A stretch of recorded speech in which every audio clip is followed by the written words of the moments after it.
आप जानते हैं इस तरीके से पूरा प्रदेश ही नहीं देश बेरोजगारी से परेशान है, महंगाई से परेशान है, भ्रष्टाचार में पूरा शासन प्रशासन लिप्त है। ये सरकार ही भ्रष्टाचार में है, ये सरकार में भ्रष्टाचार नहीं है, भ्रष्टाचार में पूरी सरकार लिप्त है। खासकर मैं बिहार की बात करूँ तो आप थाना से लेके ब्लॉक से लेके एक भी एक सरकारी दफ्तर को अगर आप उस पर उंगली डालें जहाँ भ्रष्टाचार की बू नहीं आती हो, कहीं एक भी नैतिक काम किया जाता हो, बिल्कुल नहीं।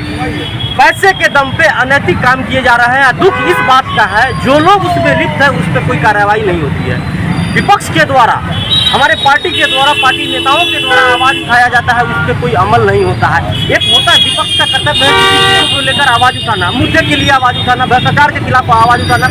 अगर डिटेक्ट करके भी हम लोग बोलते हैं या बताते हैं ये ऑफिस में भ्रष्टाचार हुआ है, ये पदाधिकारी संलिप्त है, उस पर सरकार के द्वारा कोई एक्शन नहीं है। इसीलिए मैंने कहा कि ये पूरी सरकार ही भ्रष्टाचार में है।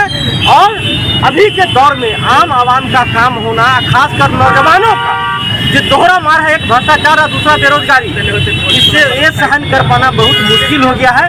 आने वाले समय में आपको देखने को मिलेगा सभी लोग रोड पे रहेंगे, खासकर नौजवान बिल्कुल अपने हक और अधिकार के लिए, रोजगार के लिए रोड पे रहेंगे। जब तक रोजगार नहीं मिल जाएगा तब तक अब युवा जग चुका है, वो अब शांति से बैठने वाला नहीं है। और ये सरकार भी सोच ले और समझ ले, अब सरकार को भी चैन की नींद सोने नहीं दिया जाएगा। सम्राट चौधरी तो आज बोले हैं कि अपराधी राज छोड़ देने तो शमशान घाट जाना पड़ेगा। सम्राट चौधरी सिर्फ बोलेंगे ही कि कुछ करेंगे भी। इस सरकार में अपराध नहीं, अपराध में सरकार है। आप बताइए, जब से सम्राट चौधरी जी गृह मंत्रालय संभाले उसके बाद मुख्यमंत्री बने, अपराध कमा है क्या? ये अपराध बढ़ा है। आप ग्राफ उठाकर देखेंगे तो बहुत तेजी से इनके ये कार्यभार संभालने के पश्चात बिहार में और तेजी से अपराध बढ़ा है। अपराध की स्थिति ये हो गई है जो अब अपराधी ही अपराध नहीं, इनके पुलिस ही अपराध करने लगे हैं। ये ताजा घटना आपको ज्यादा दिन नहीं हुआ, 2 महीना पहले इसी गायघाट की धरती पे चोरनिया गांव में जगतवीर राय को थाना प्रभारी के द्वारा गोली मारकर हत्या कर दिया गया। इससे क्या साबित होता है?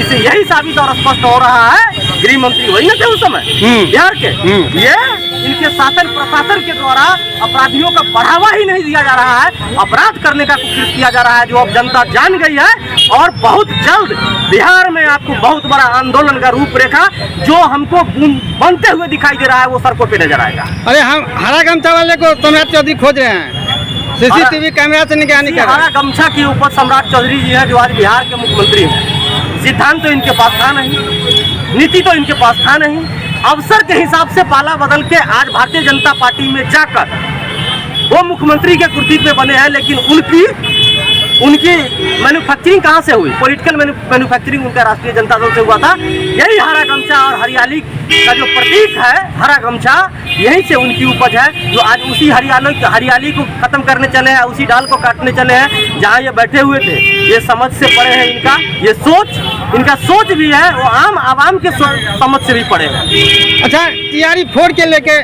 छात्र सड़क पे हैं, लाठी खा रहे हैं, आप छात्र नेता है क्या? छात्र रीनीट को लेकर, मामले को लेकर, क्वेश्चन पेपर के मामलों को लेकर भी सड़क पे हैं। और बिहार में आज ही नहीं, विगत 4 महीना पहले से टीआरई 4 को लेकर बच्चे संघर्ष कर रहे हैं। जब ये विधानसभा घेराव करने जाते हैं तो वहाँ से इनके सरकार के द्वारा उनके ऊपर लाठी डंडे से हमला किया जाता है, उनको वापस किया जाता है।